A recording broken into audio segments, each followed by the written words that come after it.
the idea that we need to know everything first to feel safe is a problem. It actually slows you down and it limits your ability to get to where you want to go. You 100%. Might think, no, I'm safe here. Well, you can take that safe path. You're going to spend a lifetime trying to achieve a fraction of what's possible when you can just get accelerated, get unfucked, and allow yourself to face those demons you are unwilling to look at, and trust that not everything needs to be broken down for you step by step. What's up, everybody? I'm your host, Patrick Cook. Welcome to Being.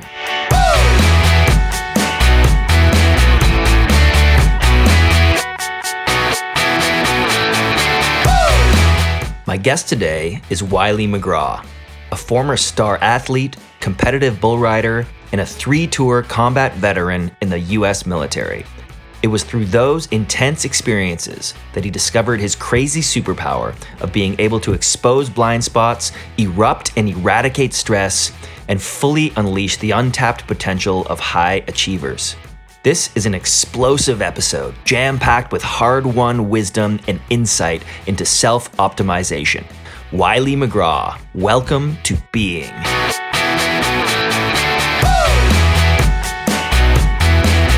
If you're enjoying the content, please do subscribe to the show and get a new episode delivered directly to your device every Friday. And as always, I love hearing from you. So please do rate and review the episode on Apple Podcasts, Stitcher, or whichever platform you prefer. Also, I'm proud to announce that the show is now available on YouTube. And you can follow us on our new Instagram page @BeingWithPatrickCook. For show notes and more information, head on over to being-podcast.com. Now, on with the show.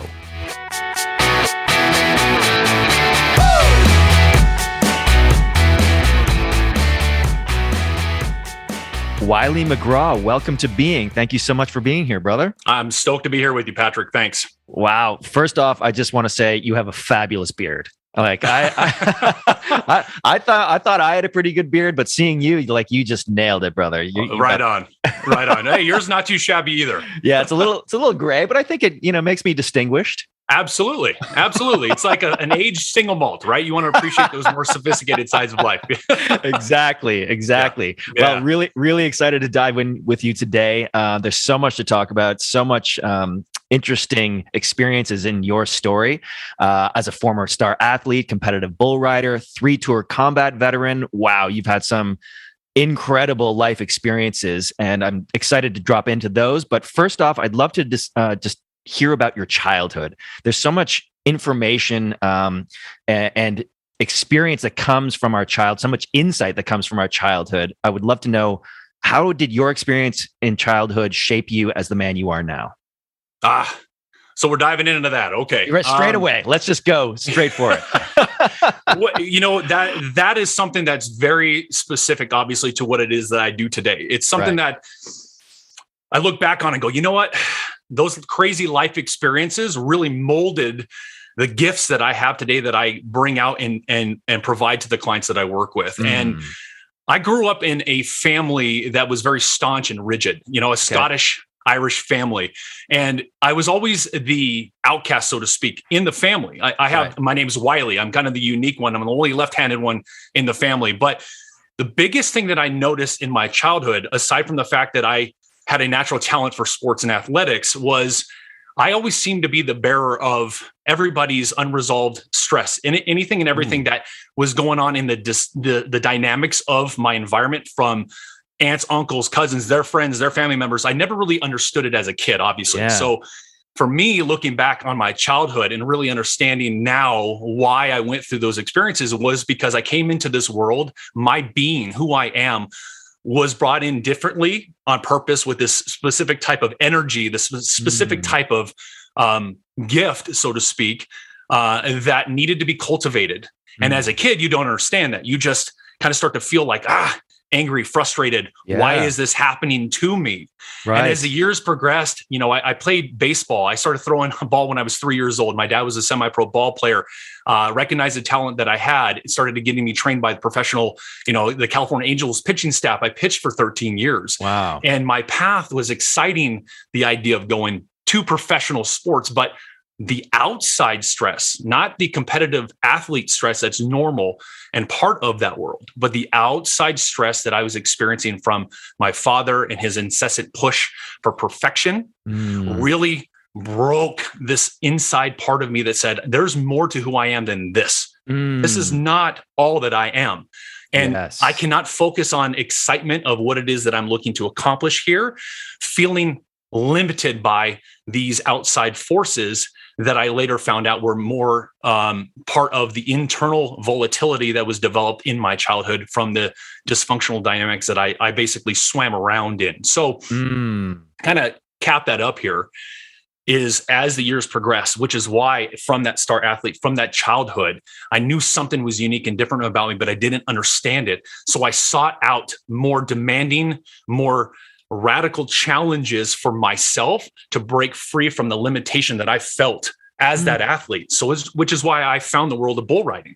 It was like it naturally just drew me in. It was something I manifested for it. Wow. And when I got into that world, I started to feel this unleashing of more of my wild side, more of who I felt I was, not just this kid that throws an 85-mile-an-hour fastball who's supposed to be an athlete. I was like, I want to be more than what my dad expects of me, what the outside world expects of me. I want to find out who the hell I really am. So I was willing to embrace the most uncomfortable challenges in each phase of my life to really push myself beyond my own limits and achieve more mastery over myself. And then that just progressed into the point where bull riding wasn't enough. High school had finished. So I joined the military. I was like, where else are the other men and women like me that can really do some crazy stuff and really challenge themselves? And the United States military called. And that's why I took that route instead of the professional, baseball route. Wow. See, there's so much value in your childhood, like just how you explained it right there, how it's shaped you, how you recognized the limitations, and looking back on it, you might not have recognized it in the moment, but there's so much value and power in it now, especially using it to support other people in finding their limitations and breaking through them. Right. Wow. What a powerful story. I'd love to ask you more about your military experience if you're interested. Absolutely. If you're open to it. It's what era did you enter in? Was there a conflict going on at the time? So I joined the military in 1997. So that was my first experience with the United States military. And my focus was being the airborne ranger. That's what I really look for. I did a junior Marine Corps program when I was in junior high. I liked it. I loved the structure. I loved the discipline. It really got me excited. I was into boxing and karate and the whole 9 yards, but I didn't really take to that because it just didn't feel right for me. So when I was doing all of those little explorations, as I'm breaking free from the baseball world and my dad's pressure, I did those programs and I found, you know what, I'm going to go to the military. I want to jump out of airplanes. I want to go to Ranger school. I want to become a special operator. And the military called in 1997. I joined and I found myself just exploring a little bit of that side of me before I went active duty. So I was still in high school when I joined the Army, junior year of high school. And then it's like 1997 and 98, I kind of just pushed through a little more my own limitation that way. And then I just exploded and I went to the active duty world, at combat infantry, 101st Airborne Division. And then I experienced volunteered to go to Kosovo. In 2000, I went to Afghanistan and Iraq, 2001, 2002, and 2003. And then I decided at that point, you know what, this is enough. It's time for me to get out and explore more of who I was. And that's truly the military, Patrick, is where I really started to understand that side of me that I didn't understand as a kid. Right. I started to experience and feel and see things in the performance of me and my team in the midst of the most chaotic, most stressful situation you can ever be involved in, which is war. So in those experiences, as being one of the most elite United States Army divisions being deployed constantly to every major conflict, we were always demanded to be our best, demanded to perform at the top of our game.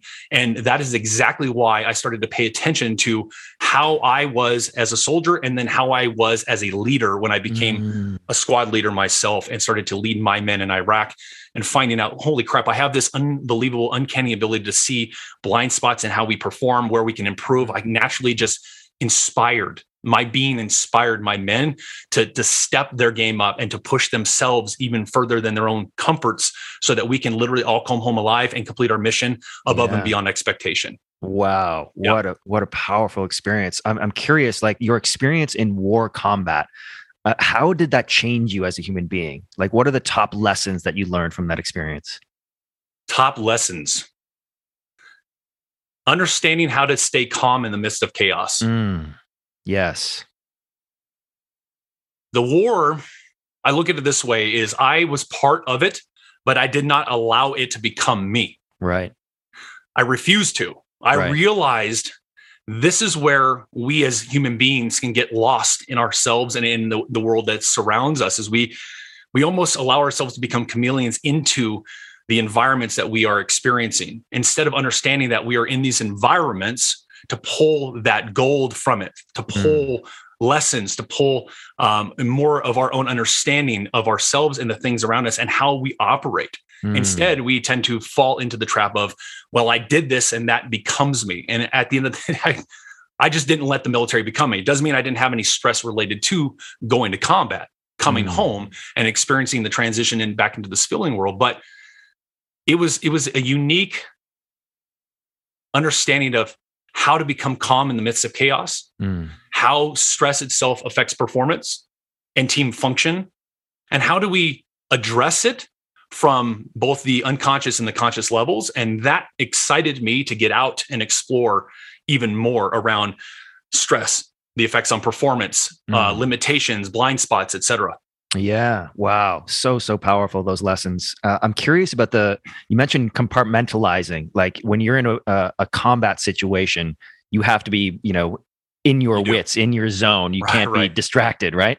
But there's a certain level of turning off of maybe it's ethics or morality or empathy, in those situations. How did you deal with that, like on a human being emotional level? And maybe it happened afterwards and maybe not in the moment. Like, how did that affect you?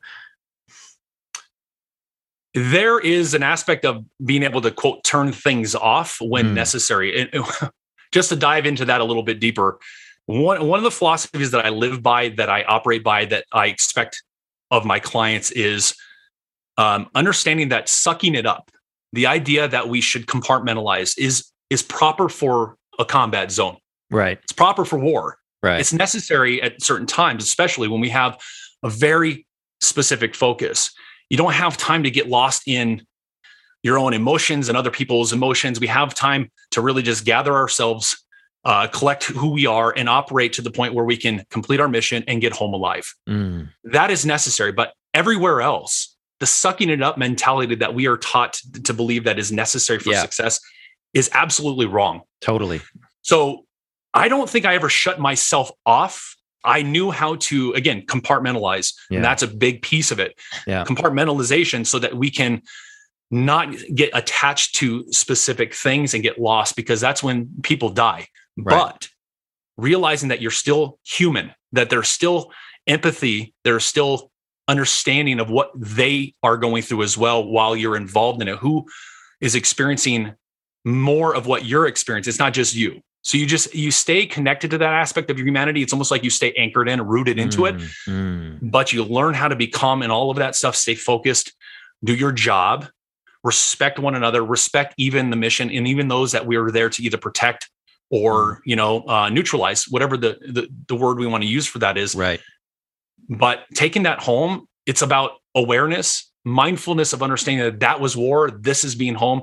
And you have to be willing to understand that sucking it up mentality does not serve you when it comes to your life, your business, and every aspect of your success. So powerful. One more question before we move on, and I know we're sticking on this a little bit, but it's really fascinating. You mentioned that you entered the military because you wanted to challenge your own limitations, and I think clearly that was the situation, an extreme situation where you could do that. And obviously, you learned a lot of lessons from that experience. But I just wanted to ask you about the policy or the driving force behind the politics, I guess it is, behind those missions, behind those wars. How did your perspective on the mission and the politics behind it change before and after those experiences?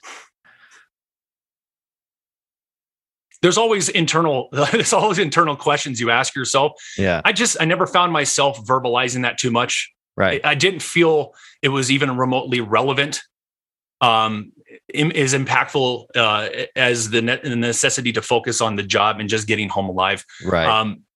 So I didn't really, the politics of it was every family member of mine, from my father and uncles, both my brothers, we all served our country, and some of them are still serving today. Right. It was an ability to understand that we respect and love our nation. We respect and love our ability to be the free people that we are. We want to provide value to that because it's inherently a part of who we are. But I never really got lost in politics before or even after. Even now, it's like, I understand we don't know everything that goes on, and we speculate more than we really understand. And for me, I'm not going to speculate regardless of what my own thoughts are. I can have personal, private conversations with people that are close to me about it. But just to go back to that question, it's like, I really don't know if there's any aspect of that I can really give here when it comes to pre and post military, other than the fact that I can see the damage that war causes. And that's why it's necessary to bring those experiences to the table every day when it comes to working with the types of CEOs and public figures and other executives and entrepreneurs that I support. Understanding that the battles that they face in their life right now, we can break through them. We can battle through them together, and you don't need to get lost in them and allow them to affect your ability to succeed, live at peace, and have what it is that you want. Yes. Well, brother, I honor you for taking those experiences and turning them into some positive give back to the community, to our leaders in the business community and elsewhere. So that's an amazing, amazing gift that you're offering the world. So I'd love to dive more into what you're doing now and how you serve people. So one of the quotes on your website, which I loved, is it says, "Other coaches and consultants are problem solvers. I'm a people mover. Solving problems without first addressing the person always leads to misguided results." So I love that, but I'd love if you could just sort of unpack what you mean by addressing the person. What does that mean? Well, going to your show, being. Yes. Every aspect of who we are is holistic, but we've found ourselves in the world of success, high performance, leadership development, business, etc. We found ourselves getting lost in systems and processes and compartmentalized thinking, believing that following certain steps, being linear, really exploring these steps are the only way to taking ourselves and our game or performance to another level. And to a degree, it does serve a purpose. For me, I look at it as, am I solving problems with clients? Of course, but I'm allowing them to solve them through the interaction and the intense environments that I provide them, the challenges that they go through, to really push them through their limitations so they can see the solutions without having to rack their brains and stress and sacrifice to figure it out. And these quotes just pop out of me when I'm having random conversations with my partner or whatever I've got going on around me. I just find these things coming out and I go, you know what? It's about taking the person and unfucking the person first. Right. And getting that person optimized before we add in these systems and processes and all of these aspects of, growth. And for me, coaches and consultants have their place. I even wrote this amazing, I would say, academics white paper, if you will, around helping versus optimizing, and understanding that the helping field is what we have grown accustomed to. And there are coaches and consultants, advisors, programs that help people. They help leaders, but I don't help leaders. I optimize them. And I look at the person, I look at every aspect of their life, the relationships in their life with money, their spouses, their children, themselves. And I go after the most uncomfortable truths that they are refusing to look at or they've swept under the rug to get to the levels that they've gotten to. And we address that. Because until you address that aspect of a leader, they are only going to get so far. They are going to have that misguided level of results. It doesn't mean they're not succeeding to a degree. It just means it's not optimized. So that's essentially what that quote broken down is I'm not just a problem solver like everyone else. I'm a people mover. I look at you and I go after the things you're least expecting me to go after. Right. So that we can unfuck who you are and optimize you by blowing you through your limitations. Fantastic. I love this. Unfuck the person. So what does that look like? What are the most common limitations you encounter with your clients and how do you uncover them?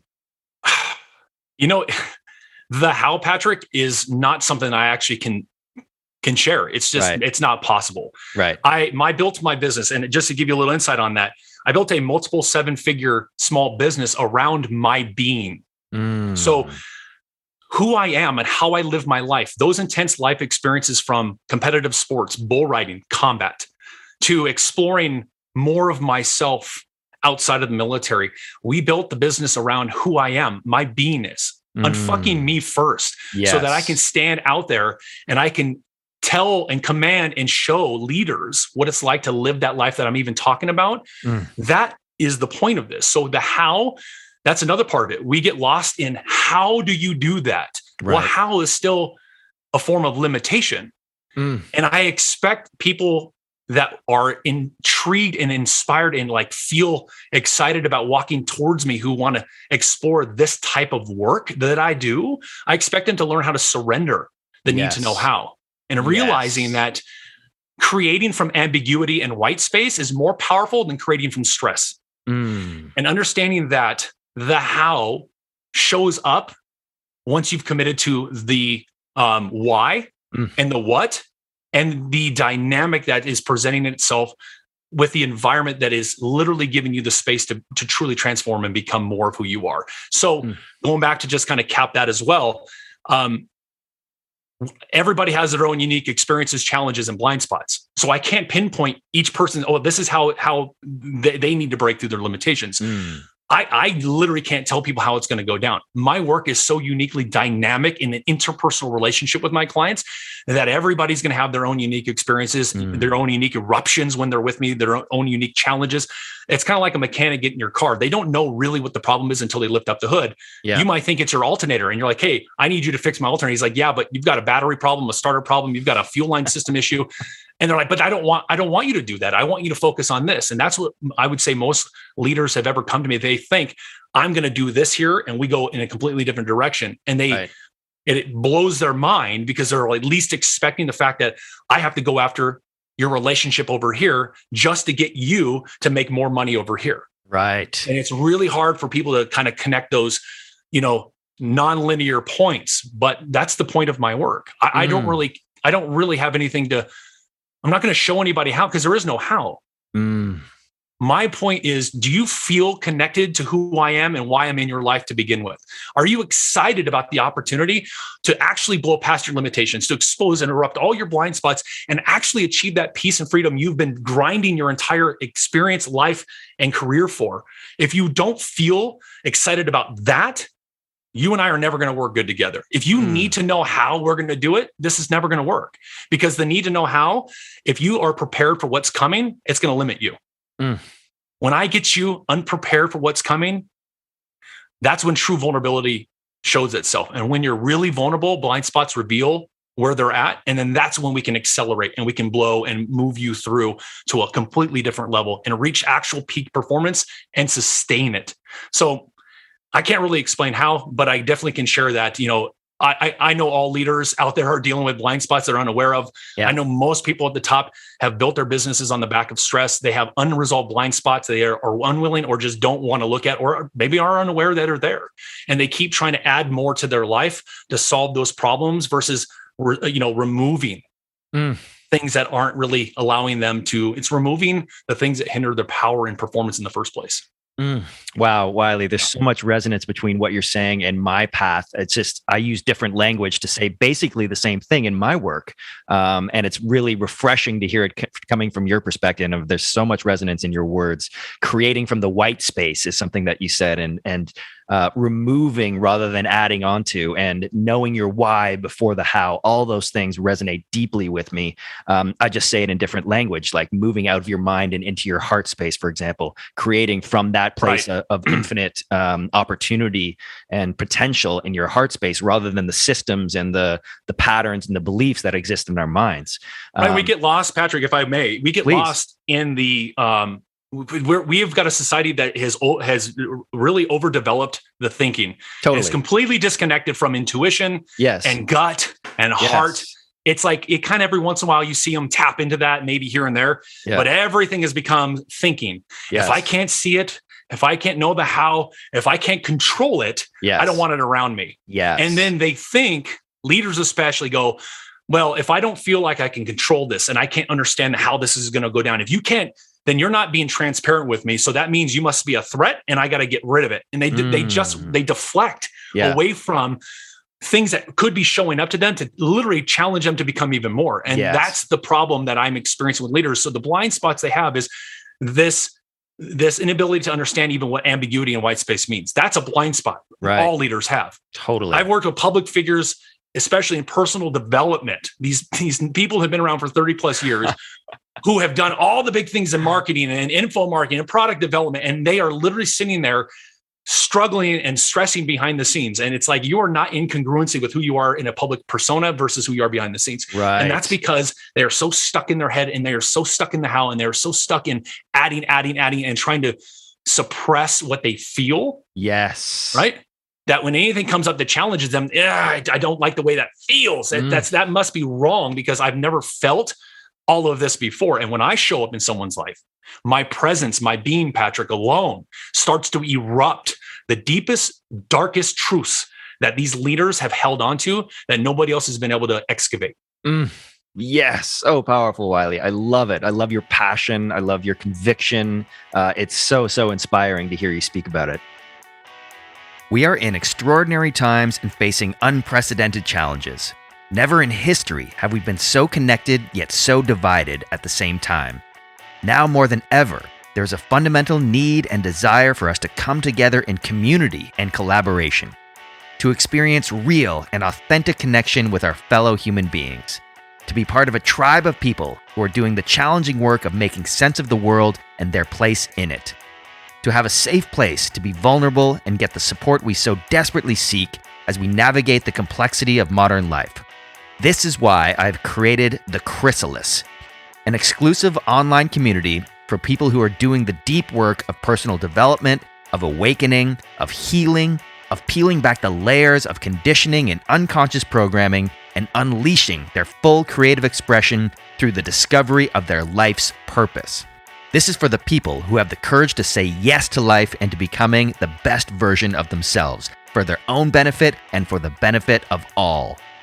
This private membership group will be hosted away from the prying eyes and ears of the big tech platforms, and will feature live group coaching calls, exclusive content and trainings, plus guest speakers, workshops, and more.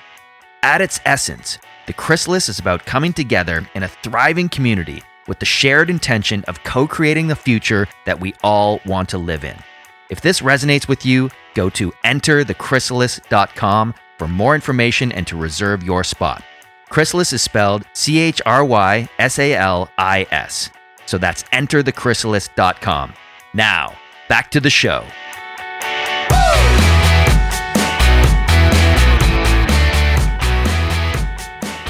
I'm curious how, like you seem to have so much, cultivated so much self-awareness around your own inner world and your own blind spots. How did the experiences that you had in the military and bull riding and skydiving and professional sports, how did those experiences bring you? Because those are all outwardly, massive, extreme experiences. How did they reflect back to you that you needed to look inward and discover your own blind spots? How did you discover your own blind spots, I guess is the question.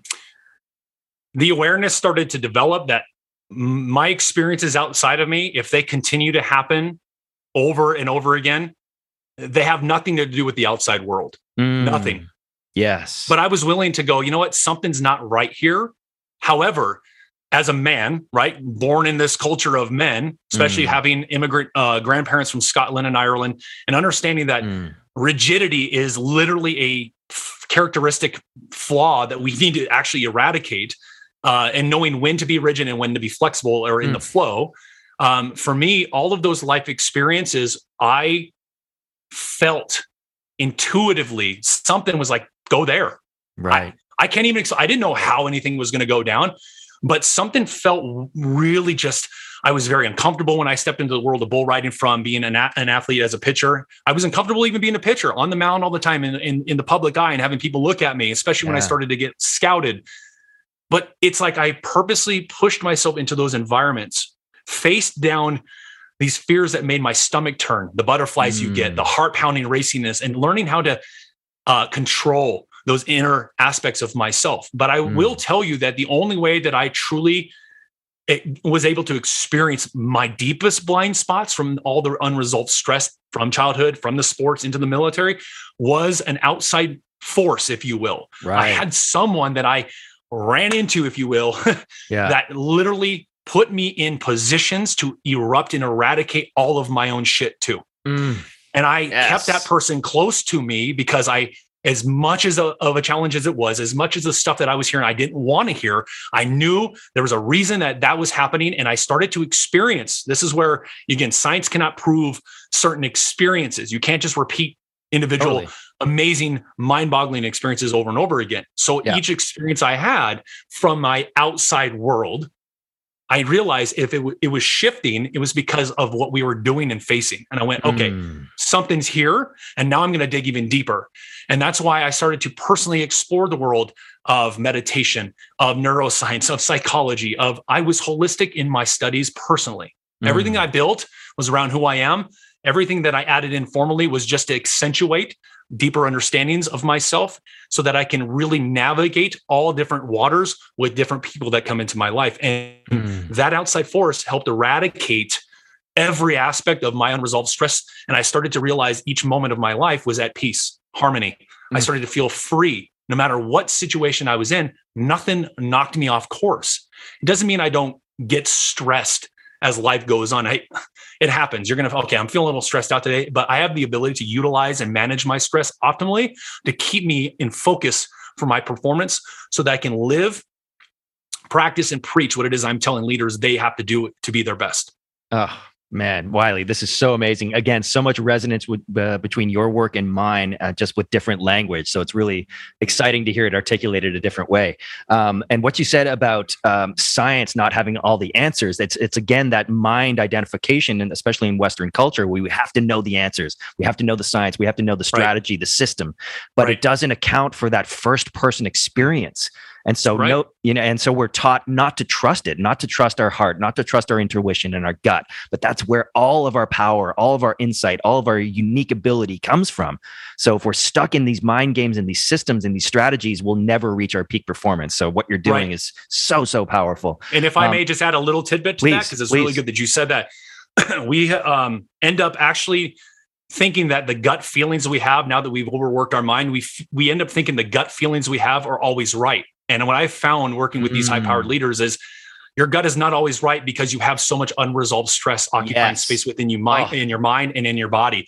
Great point. When I get that cleared out, then the gut changes, and you can really start when you start to go, okay, now I know how to articulate what is a threat, what is not a threat, what is good, what is not good, and learning how to discern the differences when things show up versus just the natural reaction to avoid, protect, and reject something that doesn't feel like what you're used to. Yeah, a lot of these people, especially in the personal development world, I have found in those circles are all built around the idea of they need to know everything first. They need to know who you are. They need to know your social security number, your background, because they are so uncomfortable with anything that isn't like them. Yeah, that they go, oh God, this has got to be something that I need to look at this with a cross eye, right? And just to finish that thought here, it's like the science itself is important, but the idea that we need to know everything first to feel safe is a problem. Totally.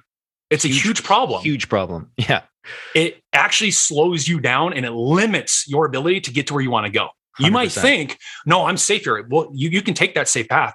You're going to spend a lifetime trying to achieve a fraction of what's possible when you can just get accelerated, get unfucked, and allow yourself to face those demons you are unwilling to look at, and trust that not everything needs to be broken down for you step by step. Yes, that is just unbelievable. I want to come back to something you mentioned about trusting intuition, and there's a nuanced discernment here that you pointed to, and I just want to expand it a little bit. Is when we have, you call it stress, it could be unresolved trauma or limiting beliefs or emotional wounds or whatever is going on in the inside that's preventing us from being our fully self-actualized best version self. That will inhibit us from trusting our intuition, because sometimes it is wrong. Because if you're getting an emotional reaction to something, a trigger, and it's triggering your intuition or your gut to respond, if you have unresolved trauma, it's tough to discern where it's coming from. Is this the true essence of your being speaking to you, or is it the unresolved trauma or stress or emotional wound that's popping up saying, hey, this is a problem, we need to keep it safe, right? And so doing that deep inner work is so critical, so paramount to build a solid foundation from which you can enter the world, from which you can, trust that intuition and powerfully use it in your business or your life or your relationships or whatever it is. That so powerful that you mentioned that. I just wanted to highlight it. And you know what? Yeah, absolutely.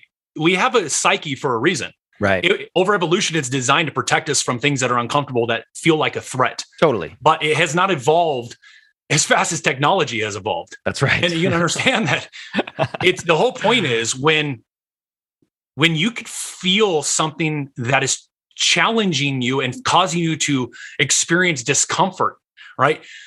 Stepping towards it to really explore those nuanced discernments is paramount, especially for someone who has impact on millions of people. Not everything is a threat.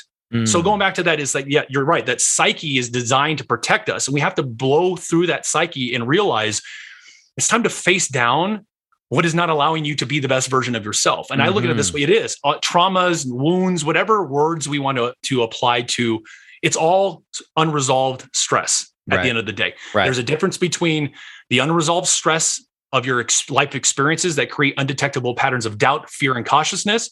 And there's normal parts of stress that you have to learn to use, manage, and optimize for yourself each moment, every single day. You're never going to get rid of life's stress, but you can truly eradicate all of your, quote, past traumas and stresses. Right. But we have resources to say, well, you want to take it easy. For me, there's no time for it. If you're a leader who really wants to be at peak performance, you don't have time to take it easy. Yeah. So I'm going to make sure that we go through the depths of hell together and look at all the stuff you've never looked at. And we're going to battle through it together, which is why my work is so different and unique. And it demands me to be the antithesis of everything that is out there. Right. So that those unique aspects of that leader are erupted and literally brought to the surface, and they can perform on the top of their game, inspire people. They can live life the way they want to live, and people are just drawn to them more authentically. And if you look at it, Patrick, when you have an influencer, a public figure, a celebrity, whoever it is, if they are literally standing on stages and they are angry inside and they're unresolved and they have terrible relationships with their spouses and their children, but they're like, hey, let me show you how to have the best life ever. Well, you're only going to take the audience so far. You're going to, it's called transference. You're going to transfer just some temporary motivation into the crowd. You're going to also transfer all of your stress into the crowd. That's why music itself can be dangerous too. When you have a very traumatized singer screaming all of their pain out into the audience, it literally can be felt, and it can be very detrimental to people's ability to actually grow and be more of who they are. And they end up staying stuck and limited where they're at. And then we never really evolve as a species. Wow. So powerful. I'm a musician, so I totally resonate with what you're saying. Yeah. You're projecting all of your shit onto other people through your energy, through your lyrics, through the music. Right. And that's one of the big reasons I moved away from music. And I'm coming back to it now, is that I don't want to be part of like a system like this pop corporatized music that is celebrating trauma and dysfunction and misogyny and all these, it's like, I don't want to be part of that. They say it's expression, right? It's all expression. Exactly. Like, okay. But it's just, go ahead. No, I was going to say, come on. It's like again, like our freedoms and our rights, there are always boundaries and limitations to protect us from getting out of control. Yeah. It's not about just limitless anarchy, right? So even with that, it's like there needs to be like there's art and then there's dysfunction. Yes. Where's the line that we need to understand and balance? 100%. And that's a line I've been walking lately, is like, okay, how do I navigate this where I don't want to contribute to this continuing that it's collective trauma is basically what it is, or collective stress, I guess you would. Right. But at the same time, there's so much power in music as a vehicle for connecting with people and transformation. What if I tried to change it from the inside out? If I'm in my full embodiment, I've, been working on my unresolved stress and trauma, and I can project into the world through my music, through writing with other writers, and, influence their energy and the music and the lyrics, and positively impact the world of radio or pop music in a way that is transformative. There's huge power in that. So that's why I'm moving back towards music as a primary focus in my life for that express and imagine, Patrick, where I always use this as an example. Imagine who Elon Musk would be and what he actually could accomplish if he eradicated. And I know this is, it shakes people up when I say it, but I don't care. I have no problem being the one that's in people's faces about this. Imagine who he would become and what we would actually be doing now, given his genius, if he was a fully balanced, optimized, eradicated, best version of himself. Maybe we would already be on freaking Mars and our planet wouldn't be so toxic. Who knows? Yeah. But you go to your music, like you said, and I just want to acknowledge that you're right. How am I showing up in the world? Am I in full alignment with who I am? Do I live my life from a place of peace, freedom, and balance? Or am I operating from a state of dysfunction? But here's the other thing. Transformation is ugly as shit. It's uncomfortable. It sure is. It's nasty. It does not happen from rock concert-like events. It does not happen from stages and like masterminds and groups. It doesn't mean those things don't have their place. They do. They serve a purpose. Yes. But when you're talking about real transformation, which is a word I feel has been bastardized, especially over the last decade, just like organic has, right?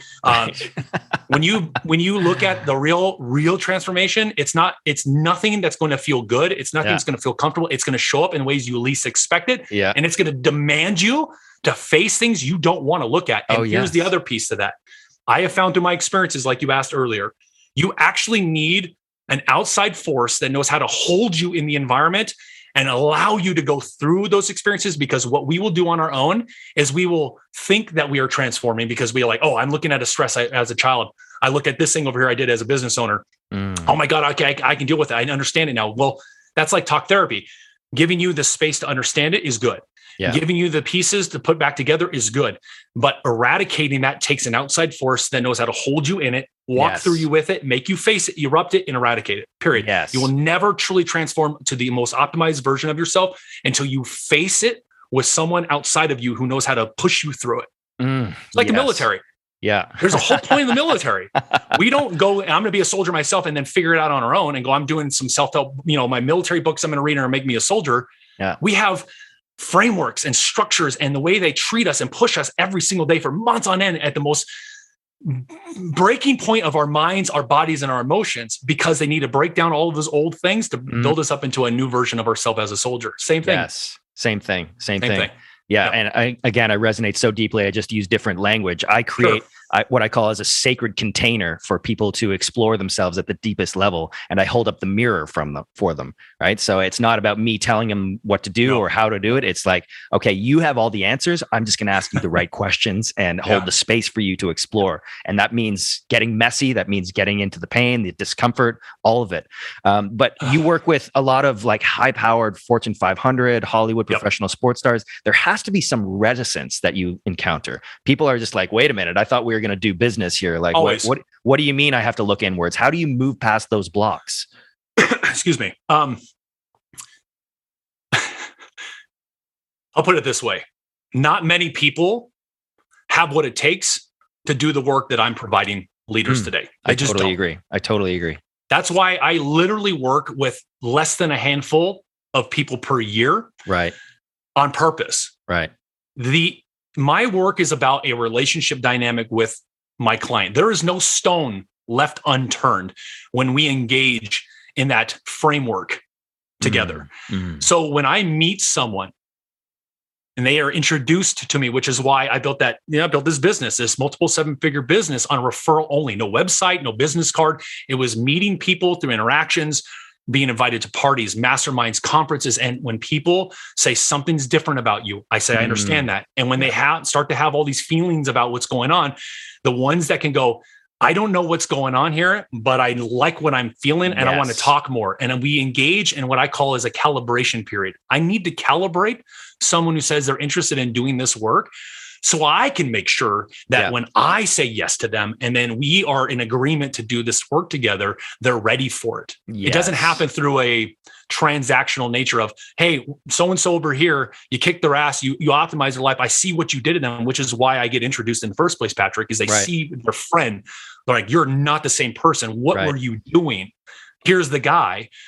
It's like, it takes a very special person to walk all the way towards me and still stay engaged, not knowing how. Not knowing what's going to happen, just trusting that this is the right place for them. I'm in their life for the right reason at the right time. And across the industries, very special types of leaders go, I'm in, let's go. I have no idea what I'm going to do. Here's the check. Let's do all this. Every person I've ever worked with has never made the investment to work with me based on what they're going to get, how they're going to get it, what's going to happen. They have no idea. All they know is something feels different, and I want that. I'm excited about getting my ass kicked. I'm excited about exploring your proverbial Navy SEAL train of leadership development and high performance. I'm willing to go where I've never gone before because I am that person built and ready to be the type of leader. So athletes, Hollywood executives, the Fortune 500 executives and CEOs I've worked with, the public figures in personal development. I've worked with a few Silicon Valley executives, powerful women as well. Once they make the commitment, they're in. They may have the reactions of like, holy shit, I had no idea. This is what you're going to make me do? Are you insane? And I look at them and go, yeah. So you either do it or I'm out of here. And it's a relationship. Like I'm not afraid to threaten you. Like I take your money and we're done. Like this is it. If you're not willing to do whatever it takes to be the best version of yourself, then I'm not your person. And that's fine. I don't need your money. I don't want your time. And I've never experienced someone who has gotten involved into this work, run away from it. They just cap out at a certain point. There's a point where I've pushed them so far, so fast that they've literally hit what we call their cap out point in their performance. There's literally no more potential to squeeze out of them. And that's when the relationship breaks and they go off and do their best stuff in the world. Right. That's it. Right. So takes a very special person. Not everybody's built for it, but I'm out here in the world now, especially talking to you and saying, look, I've been doing this behind the scenes as nobody knowing I exist. And those leaders out there that are looking for it, I'm right here. But you got to be willing. You got to be willing to do shit you've never done before. And I'm the guy that's going to do that for you. Wylie, so powerful. I so resonate and I'm so inspired by listening to you speak. I can feel that energy you're talking about, that just like that essence that you don't know what it is, but I want it. And I feel that from you like deeply, right? Yeah, it's awesome. One question that's coming up is again around ethics though. So I recognize how much power there is in unleashing like untapped potential, specifically in high achievers, like in Fortune 500, Hollywood. What is the, or even Wall Street? What, like if there's a central focus, like if you're unleashing power in these people that have so much influence, there's a certain responsibility that comes with it. Like absolutely. It can be very enticing to use that power and that potential for personal gain, for profit, while externalizing harm to other people or the environment. So where does the ethical line get drawn when you're unleashing this amount of power in people? I don't work with people that are built that way. Okay. That's it. Right. Again, go back to the being, right? Who I am is my business. I didn't follow someone. I didn't study books to learn how to do what I do. It is truly built around my uncanny, quote, superpower to erupt and eradicate blind spots in high-powered individuals. They have the capacity to handle the level of work that I do. That's why I don't work with the masses, because they have not developed the capacity that leaders have. We are all at different levels of capacity. Right. So ethics, I live and operate by a code of ethics as well. Everything, it's almost like if I open someone up in an interaction, even before they've even become a client, that's it. I don't leave them hanging. I won't leave them bleeding on the street because I know when I meet people, they are going to erupt. It just happens when we meet. So when that starts to happen, that means shit's coming up, and I will literally stay with them, even if they end up not engaging in a dynamic with me. And that's okay. But I will never work with someone who I know and feel when I meet them and connect with them. I can tell right away. That's my specialty. I can see the blind spot. So if I have some guy who's trying to write a check and he's like, I'm in, I want this, but I can tell, like I've turned down Wall Street guys. Right. They've got money. I don't care about your money. I care about the person first. I've built my business is like the worst business model on the planet. It's not about my bottom line first. It's not about my books. It's not about how much money I can make. It's all about the person. I'm willing to do whatever it takes for my client first and foremost, even if it means I need to sacrifice over here monetarily, if I've got to do this over here a little longer, if I've got to spend 8 months that I've spent with other public figures prior to them actually being comfortable and ready to just jump because they're so scared of what's showing up for them. They never had anything love them this way, never anything push them this way. Wow. So finish your question, Patrick, is I will recognize it within minutes of meeting someone that they're not a fit. Period. And I'll be like, look, this just is not going to work out. We go to dinner. I've sat down in front of some big name people and we got to dinner. I can tell through how they're throwing these underlying passive aggressive digs. Right. They're throwing these like little like nuances of like, oh, you know, there's a lot of people out there that say this. And you know what? You're not the person for me because I know right now, if you're acting this way now, there's no way you're going to listen to me. There's no way you're going to respect my leadership and be pushed and willing to actually surrender to who I am and what it is that I do. Right. Period. So I just let that go. So powerful. And you said once there, it's the worst business model. I just want to reframe that. It's the worst business model within the old system. I believe that we're creating a new paradigm, a new system that is based from that heart space, from that white space. And in that sense, it's an amazing business model, and it has to be the business model moving forward. I love it. I love it. I stand by it. I feel... I just, there's actually no way to do it any other way for me. Just who I am. There's no way. Even trying to do it the way, you know, we have been developed, follow these coaching programs and these systems, build your business through these steps. I can't do it that way. Mine is literally a relationship with my clients. And then when we're done, we never see each other again. And that's okay. I don't have a following. I don't want a tribe. I don't want an email list. I don't need you to glue to me as some anything. I'm in your life as this outside force. I come in, and fuck you, I accelerate you, and I get the hell out of your way, period. And I want you to be the best version of you, not a copied version of someone else. Yes. Oh, so powerful. Yeah, I love it. I'm so inspired by you, brother. It's awesome. Just drives it every day. You're right. My passion here is about shifting that paradigm so that people stop thinking that they're transforming and are willing to do something about actual transformation, really willing to up-level themselves and be willing to go through the most uncomfortable shit they've ever experienced so they can get to where they want to go. Yes. Yeah. So powerful. Incredible work you're doing, brother. Really inspiring. Appreciate it. Yep. This is amazing. I only have a couple more questions before I let you go. No problem. One of them is, you mentioned earlier some techniques that you use, meditation being a primary one. Like that has been so important in my development, my own transformation, and with my work with clients. What are some of the other practices and techniques that you use to stay grounded, healthy, creative, productive? Oh, I mean, I practice ancient martial arts. That's one of my passions as well. Meditation is great. I did a study with the VA for veterans and PTSD years ago where I learned transcendental meditation, and I started to explore all the different sides and facets of that. But through the work that I do, I developed my own called high performance meditation, which is not a typical meditation model. It's not something I can break down and explain either. It's through specific interactions, but it's all about holistic lifestyle. Right. Optimizing myself every single day. When I start to feel something here, I go here. When I look at my food, I look at my environment, I look at the relationships I keep, the ones I don't keep. Every aspect requires us to be holistic.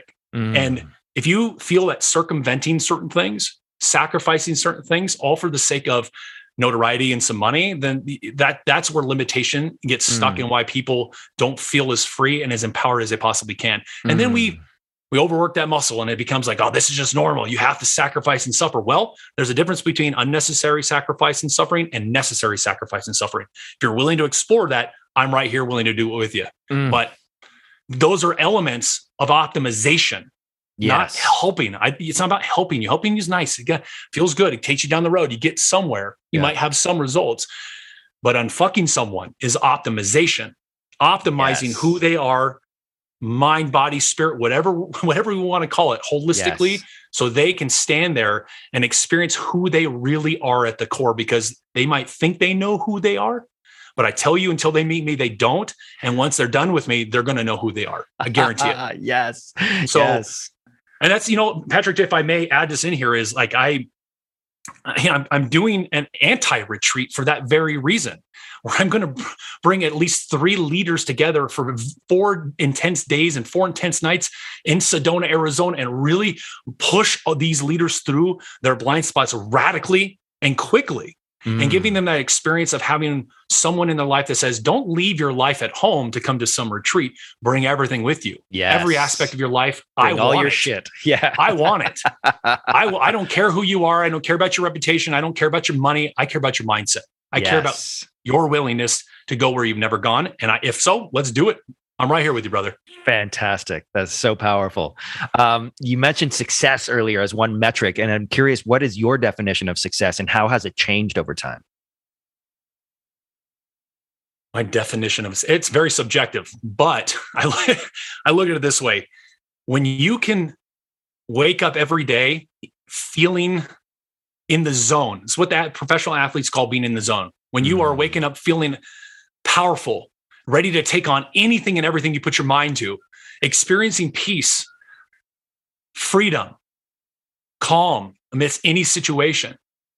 To me, that's success. Those aspects of success, money, fame, notoriety, power, the things that you do in your company, the things that you do for the audiences that follow you, the masses that are inspired by you, those are byproducts of who you are when you're at the top of your game. Those are the things we have to look at first. All the other shit, that stuff comes more optimally when you are literally eradicated and resolved. Yes. So powerful. Love it. Wylie McGraw, this has just been so amazing. So appreciate your time. There's so much value. Yeah, I'm going to have to go back and listen to this because you just dropped so much value. I appreciate it. Yeah. I'm so inspired. I have one more question for you. If you were to take all of your experiences, all of your wisdom gained, and distill it down into one message or one sentence, what would it be? All of my experiences and all the wisdom I gained and distill it down into one sentence. Yeah.